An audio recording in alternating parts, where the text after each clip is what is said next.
Assalamualaikum warahmatullahi wabarakatuh. Saya Bidan Emidia Ningsih dari UPTD Puskesmas Teluk Dalam. Bagi teman-teman atau adik-adik sekalian, silakan berkunjung ke UPTD Puskesmas Teluk Dalam apabila ingin berkonsultasi tentang seputar kesehatan reproduksi remaja ataupun masalah seputar remaja. Dan kali ini kita akan menyampaikan materi tentang kesehatan reproduksi remaja.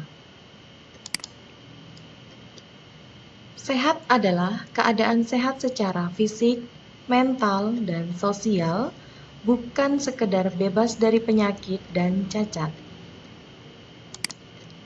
Kesehatan reproduksi yang pertama, keadaan sehat jasmani, rohani, dan sosial dalam seorang laki-laki dan perempuan dalam melakukan fungsi melanjutkan keturunan dalam ikatan perkawinan yang sah. 2. Keadaan secara fisik, mental, sosial, bukan semata-mata bebas dari pengaruh kecacatan dalam segala aspek yang berhubungan dengan sistem fungsi proses reproduksi. Tahap remaja adalah masa transisi antara masa anak dan dewasa, di mana terjadi pacu tumbuh, timbul ciri-ciri seks sekunder, tercapai fertilitas, dan terjadi perubahan-perubahan psikologis serta kognitif.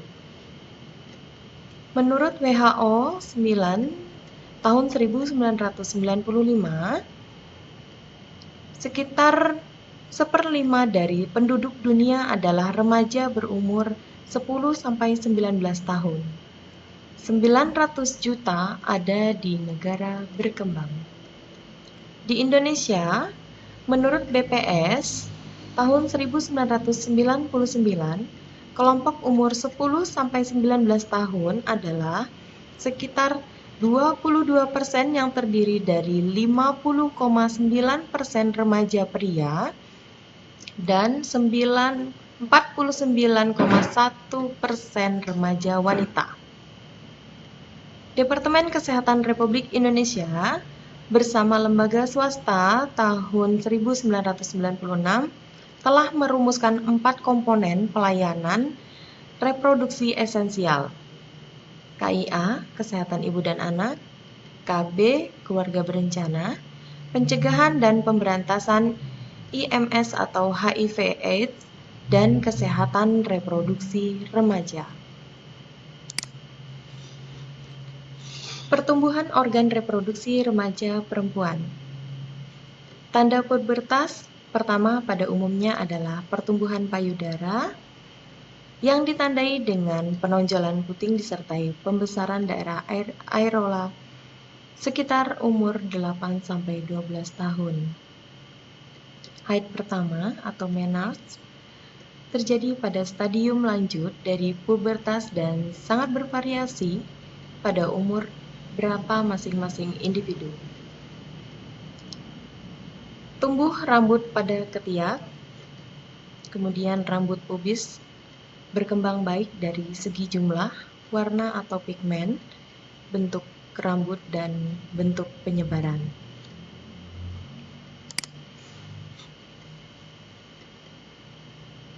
Kemudian di reproduksi remaja laki-laki, pembesaran testis terjadi pada 98% remaja laki-laki sebagai tanda pubertas pertama. Pembesaran epididymis dan prostat hingga 7 kali lipat. Rambut pubis berkembang baik dalam jumlah pigmen, tipe, dan distribusi.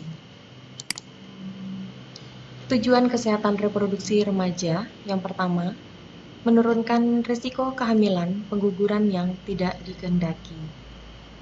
2. Menurunkan penularan IMS atau HIV/AIDS. 3. Memberikan informasi kontrasepsi untuk pasca keguguran. 4. konseling untuk mengambil keputusan sendiri tentang kesehatan reproduksi.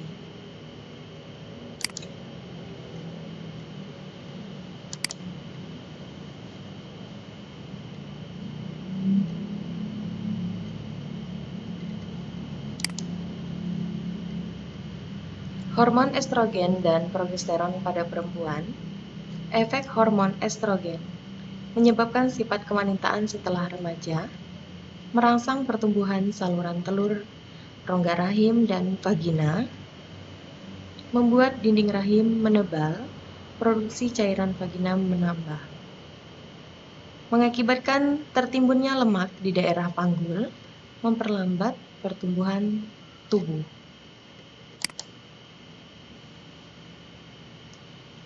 Pengaruh hormon progesteron pada remaja putri. Kulit dan rambut mulai berminyak, keringat bertambah banyak, lengan dan tungkai kaki bertambah panjang, tangan dan kaki bertambah besar, tulang wajah mulai memanjang dan membesar, panggul berkembang lebih besar, vagina mengeluarkan cairan, folikel di dinding indung telur mulai membesar ditandai dengan menstruasi.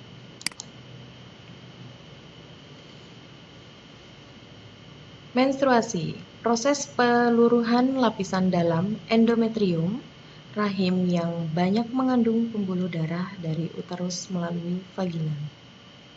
Menstruasi pertama bisa disebut dengan menas, tanda awal pubertas. Menstruasi pada remaja putri atau anemia gizi besi. Pencegahannya dengan minum tablet tambah darah 1 kali sehari selama haid. Menstruasi, hormon prostaglandin, rahim berkontraksi, rasa kram atau sakit selama menstruasi yang bisa disebut dengan dysmenorrhea. Penanganan dysmenorrhea dengan cara olahraga, yoga, kompres hangat di perut. Apabila tidak berkurang, maka dapat dipakai obat-obatan.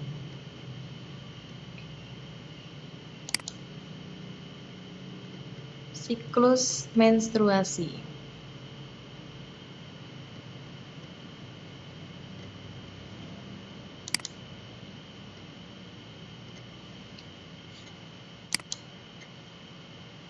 Ini bisa dilihat organ reproduksi anak laki-laki.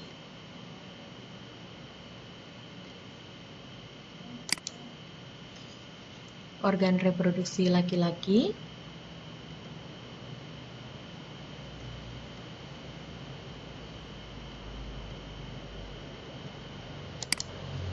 alat reproduksi laki-laki.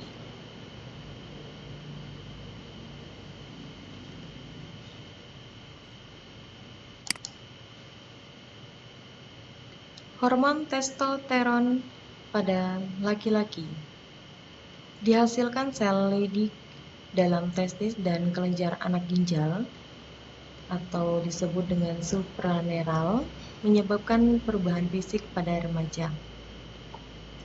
Tubuh bertambah berat dan tinggi, pundak dan dada bertambah besar, keringat bertambah banyak, kulit dan rambut berminyak, lengan dan tungkai kaki bertambah panjang, tulang wajah memanjang dan membesar, tumbuh jakun suara menjadi berat, penis dan buah jakar membesar diikuti mimpi basah.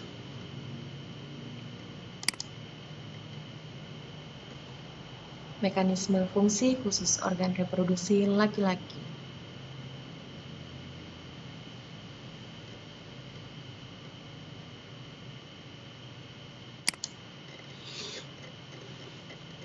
Konsepsi,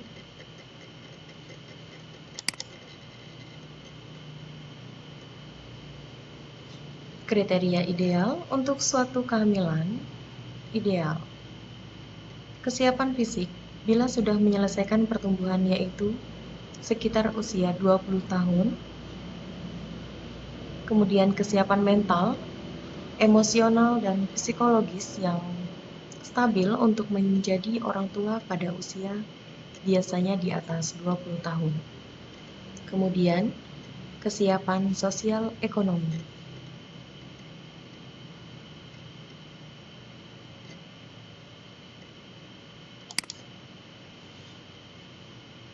Kehamilan terjadi akibat hubungan seksual antara perempuan dan laki-laki usia subur atau rekayasa teknologi reproduksi. Pada masa subur perempuan, saat sel telur telah matang dan potensi untuk dibuahi sperma.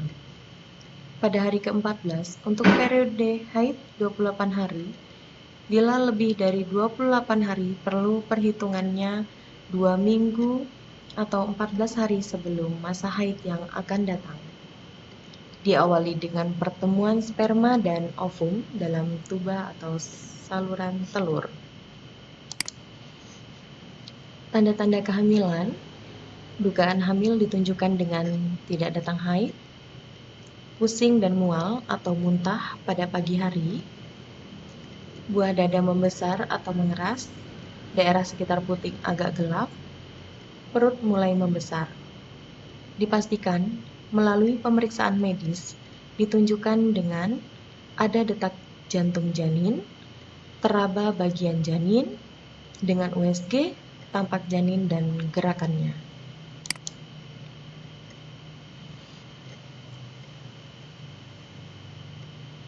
Metode kontrasepsi ada beberapa: metode alami, metode hormonal, metode IUD atau spiral, metode operatif, dan kondom.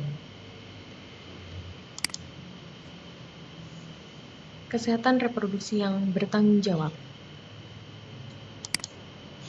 Fisik, jiwa, sosial ekonomi. Itu adalah bagian dari reproduksi yang bertanggung jawab. Syarat fungsi reproduksi sehat. Tidak ada kelainan anatomis dan fisiologis. Kondisi kesehatan jiwa baik, kemudian kehamilan aman. Persiapan pernikah. Perkawinan menurut Undang-Undang Perkawinan Nomor 1/1974. Ikatan lahir batin antara seorang pria dengan seorang perempuan sebagai suami istri dengan tujuan membentuk keluarga atau rumah tangga yang bahagia dan kekal berdasarkan ketuhanan yang Maha Esa.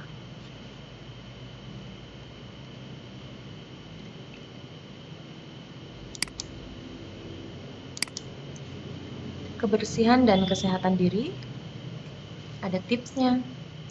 Pakaian dalam diganti minimal 2 kali sehari. Pakailah handuk bersih, kering, tidak lembab, dan berbau. Membersihkan organ reproduksi luar dari depan ke belakang menggunakan air bersih dan dikeringkan menggunakan handuk dan tisu. Tidak boleh mencuci vagina dengan cairan pembilas wanita dan tidak memakai panty liner dalam waktu lama. Pergunakan pembalut ketika menstruasi dan diganti paling lama setiap 4 jam atau setelah kencing. Bagian laki-laki harus disunat. Perilaku seksual berisiko. Seks pranikah. Akibat hubungan seks yang dilakukan sebelum menikah, kehilangan keperawanan atau keperjakaan, tertular infeksi menular seksual, kehamilan tidak diinginkan, memicu terjadinya pengguguran kandungan atau aborsi. Aborsi tidak aman berisiko tinggi menyebabkan kerusakan rahim, infeksi rahim, infertilitas, perdarahan, komplikasi, bahkan kematian. Penyimpangan perilaku seksual, homoseksual, tertarik pada jenis kelamin yang sama, pedofilia, ketertarikan pada anak-anak, kekerasan seksual, kekerasan fisik maupun mental, termasuk yang berhubungan dengan perilaku seksual atau pemerkosaan. Inilah tadi beberapa pengetahuan tentang kesehatan reproduksi remaja. Jadi, bagi teman-teman yang belum menikah, jangan coba-coba. Saya kasih lagu ya, sedikit. Pernikahan dini bukan cintanya yang terlarang, hanya waktu saja belum tepat merasakan semua. Pernikahan dini sebaiknya janganlah terjadi, namun putih cinta membuktikan dua insan tak dapat dipisahkan. Sekian dulu materi dari saya tentang kesehatan reproduksi remaja pada kesempatan kali ini. Saya akhiri. Wassalamualaikum warahmatullahi wabarakatuh. Terima kasih.